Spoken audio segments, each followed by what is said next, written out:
کر لیا. شاید میں نے بھی اسی شخصیت کو ووٹ دیا اور میں بھی ان کے ساتھ چلا ہوں, لیکن وہاں باقی جن لوگوں نے نیچے کام کیا تھا ان کے ساتھ نیچے بیٹھ کے ایک شخصیت کے نیچے سارا پلان چلا گیا. میں اس کے ساتھ تلخ بات ہے لیکن کرنی پڑتی ہے. اس طرح اس پلیٹ فارم کو اتنا غیر سیاسی رکھا جائے کہ یہ صرف عوامی مسائل کے اوپر ہے. ایک اچھا سا نام تجویز کیا جائے. اس کے بعد سب سے پہلے مرحلے پہ احتجاج شروع کرنے سے پریس کلب پہ ایک اچھی پریس کانفرنس کی جائے, بھرپور پریس کانفرنس ہو. اس کے بعد مطالبات پر مبنی ایک پمفلٹ تیار کیا جائے. ہر بندے تک وہ پمفلٹ پہنچانے کی کوشش کی جائے.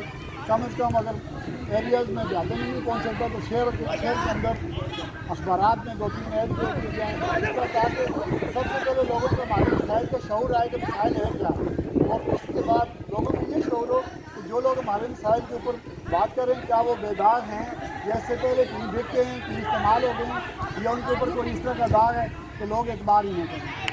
اس لیے میری گزارش ہے کہ ایک کمیٹی بناتی ہوئی پریس کانفرنس کی جائے. اس کے بعد جیسے ایک دوست نے میرے انہوں نے مارچ کی جو ہے نا کہا تھا کہ ایک مارچ نکالا جائے, نسل بردار جلوس نکالا جا سکتا ہے, رات کو کوئی جلوس نکالا جا سکتا ہے, گرمی زیادہ ہے جن کو شاید لوگ اتنے نہیں نکلتے ہیں, رات کو نکل سکتا ہے. گراؤنڈ میں اتنے لوگ نہیں, لوگ باہر نکلے تو بڑا کراؤڈ نظر آئے گا. اس طرح کل پھر سب سے آخر پہ جو ہے نا جو آپ کے حق نہیں ہوتے ہیں جیسے شٹر ڈاؤن ہو یا پہیا جان ہو اس کی طرف جائے گا.